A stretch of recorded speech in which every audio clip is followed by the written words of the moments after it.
1500 ദിവസത്തെ ചോരപ്പുഴയ്ക്ക് ശേഷം ലോകത്തെ ഞെട്ടിച്ചുകൊണ്ട് യുക്രൈൻ പ്രസിഡന്റ് വ്ളാഡിമിർ പുടിന് ഒരു കത്ത് അയച്ചിരിക്കുന്നു.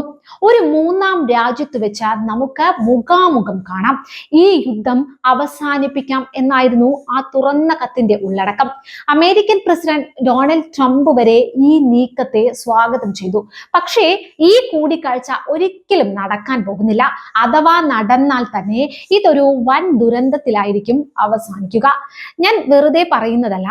ഇവർ രണ്ടുപേരും ലോകത്തിന് മുന്നിൽ പ്ലാൻ ചെയ്യുന്ന ഈ വലിയ നാടകത്തിന്റെ ഒരേ ഒരു മാസ്റ്റർ കീ ഒളിച്ചിരിക്കുന്നത് ഇന്നത്തെ യുദ്ധഭൂമിയിലല്ല, കൃത്യം 7 വർഷം മുൻപ് പാരീസിലെ ഒരു കൊട്ടാരത്തിനുള്ളിൽ ഇവർ രണ്ടുപേരും മാത്രം പങ്കെടുത്ത ആ രഹസ്യ കൂടിക്കാഴ്ചയിലാണ്. അന്ന് ആ അടച്ചിട്ട മുറിയിൽ പുടിനും സെലൻസ്കിയും തമ്മിൽ യഥാർത്ഥത്തിൽ എന്താണ് സംഭവിച്ചത്? വരാനിരിക്കുന്ന മഹാവിപത്തിന്റെ തുടക്കം അന്ന് അവർ എങ്ങനെയാണ് എഴുതി ചേർത്തത്? നമുക്ക് വിശദമായി പരിശോധിക്കാം. റഷ്യൻ അധിനിവേശം തുടങ്ങിയ ശേഷം ഇതാദ്യമായാണ് വ്ളാഡിമിർ പുടിന് നേരിട്ട് ഒരു പരസ്യ കത്ത് അയക്കുന്നത്. സാധാരണ നയതന്ത്ര ഭാഷയിലുള്ള ഒരു കത്തല്ല ഇത്, മറിച്ച് പുടിന്റെ കടുത്ത തീരുമാനങ്ങളെയും ഭാവിയെ കുറിച്ചുള്ള റഷ്യയുടെ യുദ്ധ പദ്ധതികളെയും കൃത്യമായി തുറന്നു കാട്ടുന്ന ഒന്നാണ്.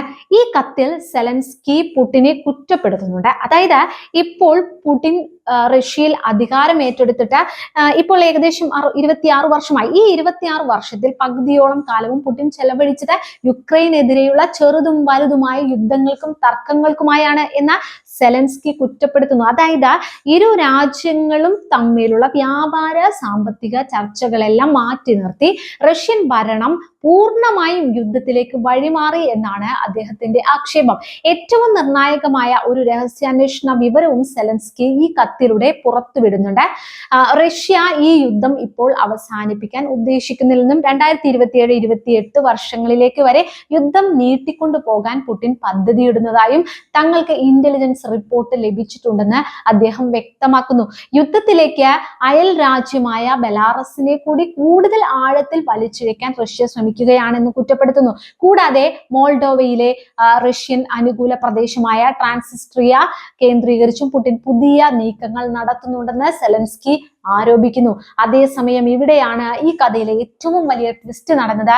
ഈ കത്ത് പുറത്തു വന്നതിന് പിന്നാലെ റഷ്യൻ വക്താവ് ദിമിത്രി പെസ്കോവ് പ്രതികരിച്ചത് ഇങ്ങനെയാണ്: പുടിന് സംസാരിക്കാൻ താല്പര്യമുണ്ട്, സെലൻസ്കിക്ക് എപ്പോൾ വേണമെങ്കിലും മോസ്കോയിലേക്ക് വരാമെന്നാണ് പറഞ്ഞത്. കേൾക്കുമ്പോൾ ഇതൊരു നല്ല ഓഫർ ആണെന്ന് തോന്നാം, എന്നാൽ ഈ ട്വിസ്റ്റ് സെലൻസ്കി മുൻകൂട്ടി പ്രവചിച്ചിരുന്നു. അതുകൊണ്ട് തന്നെയാണ് റഷ്യൻ മണ്ണിൽ വെച്ചോ യുക്രൈൻ മണ്ണിൽ വെച്ചോ ഒരു ചർച്ചയും സാധ്യമല്ലെന്ന് അദ്ദേഹം കത്തിൽ ആദ്യമേ എഴുതി വെച്ചത്. മോസ്കോയിലേക്ക് പോകുന്നത് യുക്രൈനെ സംബന്ധിച്ച് ആത്മഹത്യാപരമാണ്. അതുകൊണ്ട് ഇതിന് പകരമായി സമാധാന ചർച്ചകൾക്ക് പാരമ്പര്യമായി വേദിയാകാറുള്ള സ്വിറ്റ്സർലൻഡ്, തുർക്കി അല്ലെങ്കിൽ ഏതെങ്കിലും അറബ് രാജ്യങ്ങൾ പോലുള്ള ഒരു തേർഡ് പാർട്ടി അല്ലെങ്കിൽ മൂന്നാം രാജ്യത്ത് വെച്ച് കൂടിക്കാഴ്ച നടത്താം എന്നാണ് സെലൻസ്കി മുന്നോട്ട് വെക്കുന്ന ബദൽ നിർദ്ദേശം. ഒപ്പം ഈ ചർച്ചകളിൽ അമേരിക്കയും യൂറോപ്പും ഭാഗമാകണമെന്നും അദ്ദേഹം ആവശ്യപ്പെടുന്നുണ്ട്. സെലൻസ്കി ഇത്രയൊക്കെ പറഞ്ഞിട്ടും ഒരു മൂന്നാം രാജ്യത്ത് വെച്ച് ചർച്ച നടത്താം എന്ന് സമ്മതിച്ചിട്ടും വ്ളാഡിമിർ പുടിൻ എന്തുകൊണ്ട് ഇതിന് തയ്യാറായില്ല? അതിന് പിന്നിൽ വ്യക്തമായ കാരണങ്ങളുണ്ട്. ആദ്യത്തെ കാരണം എന്ന് പറയുന്നത് പുടിൻ സെലൻസ്കിയെ യുക്രൈന്റെ ഒരു ഔദ്യോഗിക പ്രസിഡന്റായി അംഗീകരിക്കുന്നില്ല എന്നതാണ്. റഷ്യൻ മാധ്യമങ്ങളോ ഉദ്യോഗസ്ഥരോ ഒരിടത്തും പ്രസിഡന്റ് സെലൻസ്കി എന്ന ഉപയോഗിക്കാറില്ല. പകരം അവർ പറയുന്നത് കീവ് ഭരണകൂടം എന്നാണ്. ഇതിന് പിന്നിൽ പുടിൻ പറയുന്ന ഒരു ന്യായമുണ്ട്. അതായത് അദ്ദേഹം പറയുന്നത് സെലൻസ്കിയുടെ ഔദ്യോഗിക 5 വർഷത്തെ ഭരണകാലാവധി 2024 അവസാനിച്ചതാണ്. യുദ്ധം കാരണം യുക്രൈനിൽ തിരഞ്ഞെടുപ്പ് നടത്താൻ കഴിഞ്ഞിട്ടില്ല. ഇത് ചൂണ്ടിക്കാണിച്ചാണ് പുടിൻ പറയുന്നത് കാലാവധി കഴിഞ്ഞ ഒരു നേതാവിനോട് താൻ എന്ത് നിയമസാധുതയുടെ പുറത്താണ് ചർച്ച നടത്തുക എന്ന്. അതുകൊണ്ട് തന്നെ സെലൻസ്കിയുമായി ഒരു മേശപ്പുറത്തിരുന്ന് സംസാരിക്കുന്നത് അദ്ദേഹത്തിന് ഒരു ഔദ്യോഗിക പദവി നൽകുന്നതിന് തുല്യമാകുമെന്ന് പുടിൻ കരുതുന്നു. രണ്ടാമത്തെ കാരണം എന്താണെന്ന് വെച്ചാൽ അത് റഷ്യൻ ജനതയ്ക്ക് മുന്നിൽ പുടിൻ കെട്ടിപ്പടുത്ത ഒരു പ്രതിച്ഛായയുണ്ട്. ഈ യുദ്ധം തുടങ്ങിയ കാലം മുതൽ പുടിൻ റഷ്യക്കാരോട് പറയുന്നത് യുക്രൈനെ ഡീനാസിഫൈ ചെയ്യാൻ അഥവാ അവിടുത്തെ നാസി ഭരണത്തിൽ നിന്ന് മോചിപ്പിക്കാൻ വേണ്ടിയാണ് തങ്ങൾ പോരാടുന്നത് എന്നാണ്. സെലൻസ്കിയെ ഒരു നാസിയായാണ് റഷ്യൻ പ്രൊപ്പഗണ്ട ചിത്രീകരിക്കുന്നത്. ഇത്രയും കാലം ഒരു രാജ്യത്തിന്റെ നേതാവിനെ ക്രൂരനായ ശത്രുവായി സ്വന്തം ജനങ്ങൾക്ക് മുന്നിൽ കാണിച്ചിട്ട് പെട്ടെന്നൊരു ദിവസം അദ്ദേഹവുമായി കെട്ടിപ്പിടിച്ച് സമാധാന ചർച്ച നടത്തുന്നത് പുടിന് റഷ്യൻ ജനതയ്ക്ക് മുന്നിൽ ന്യായീകരിക്കാൻ കഴിയില്ല. അങ്ങനെ ഒരു കൂടിക്കാഴ്ച നടത്തിയാൽ അത് പുടിന്റെ രാഷ്ട്രീയപരമായ ഒരു വലിയ പിൻവാങ്ങലായി വ്യാഖ്യാനിക്കപ്പെടാം. അത് പുടിൻ ഒരിക്കലും ആഗ്രഹിക്കുന്നില്ല എന്നതാണ്. ഏറ്റവും പ്രധാനപ്പെട്ട മൂന്നാമത്തെ കാരണം, പുടിനെ സംബന്ധിച്ച് ഈ യുദ്ധം യുക്രൈനുമായി മാത്രമുള്ള ഒന്നല്ല.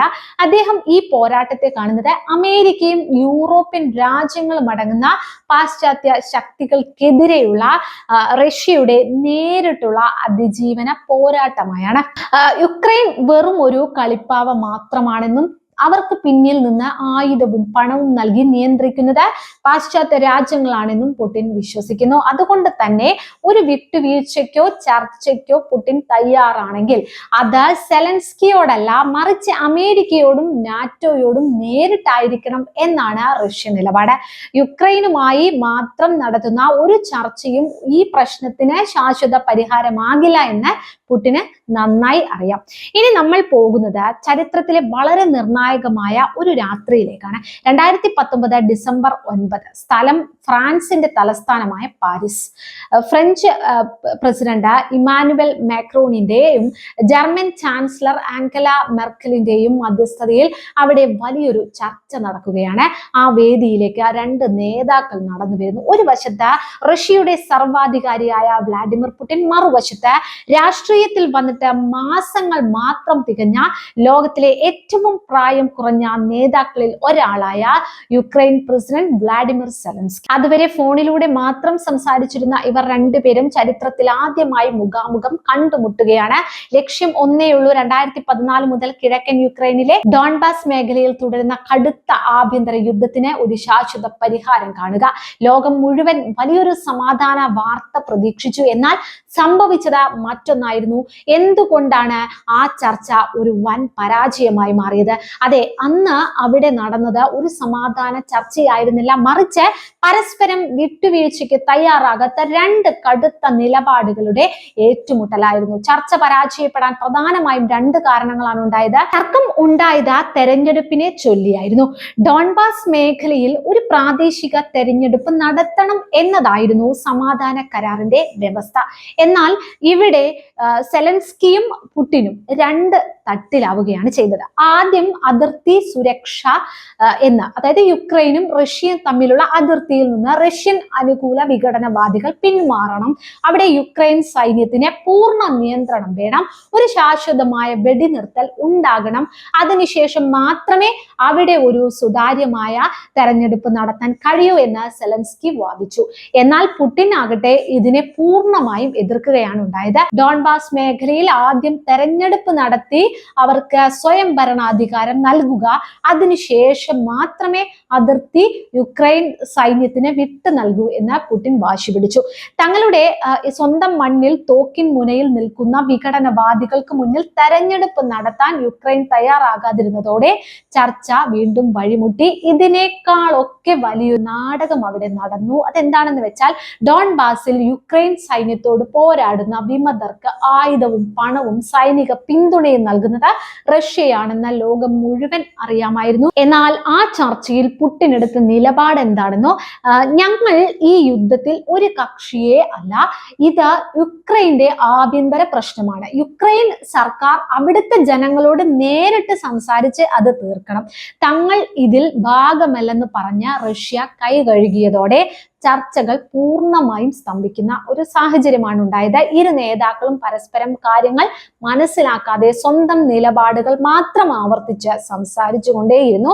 നോക്കൂ, അന്ന് ആ 2019 പാരീസ് അന്ന് രാത്രിയിൽ ആ മേശപ്പുറത്തിരുന്ന് അവർ തമ്മിൽ തർക്കിച്ചത് കേവലം ഒരു തെരഞ്ഞെടുപ്പിന്റെ മുൻഗണനാ ക്രമത്തെ ചൊല്ലി മാത്രമായിരുന്നില്ല, മറിച്ച് വരാനിരിക്കുന്ന ഒരു മഹാവിപത്തിന്റെ തുടക്കമായിരുന്നു അത്.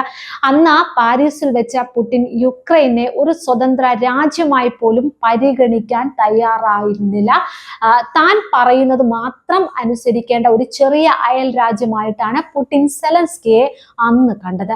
എന്നാൽ രാഷ്ട്രീയത്തിൽ തുടക്കക്കാരനായിരുന്നിട്ടും പുടിന്റെ ആ ഭീഷണികൾക്ക് മുന്നിൽ തല കുനിക്കാൻ സെലൻസ്കി അന്ന് തയ്യാറായില്ല. ആ ഒരൊറ്റ രാത്രി കൊണ്ടാണ് ഇവർ രണ്ടുപേരും തിരിച്ചറിഞ്ഞത് തങ്ങൾക്കിടയിൽ ഒരു തരത്തിലുള്ള വിട്ടുവീഴ്ചയും സാധ്യമല്ല എന്ന്.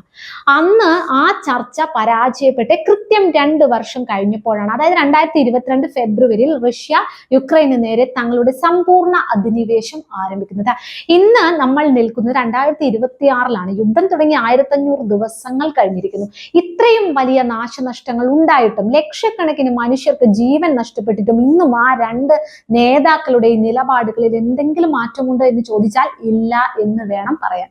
അന്ന് 2019 സെലൻസ്കി പറഞ്ഞത് ആദ്യം റഷ്യൻ സൈന്യം പിന്മാറണം, അതിർത്തി സുരക്ഷിതമാക്കണം, എന്നിട്ടേ ചർച്ചയുള്ളൂ എന്നാണ്. ഇന്ന് 2026 പുടിൻ അയച്ച കത്തിലും സെലൻസ്കി പറയുന്നത് അത് തന്നെയാണ്. ആദ്യം പൂർണ്ണമായ വെടിനിർത്തൽ പ്രഖ്യാപിക്കണം, ഒരു മൂന്നാം രാജ്യത്ത് വെച്ച് ചർച്ച നടത്തണം.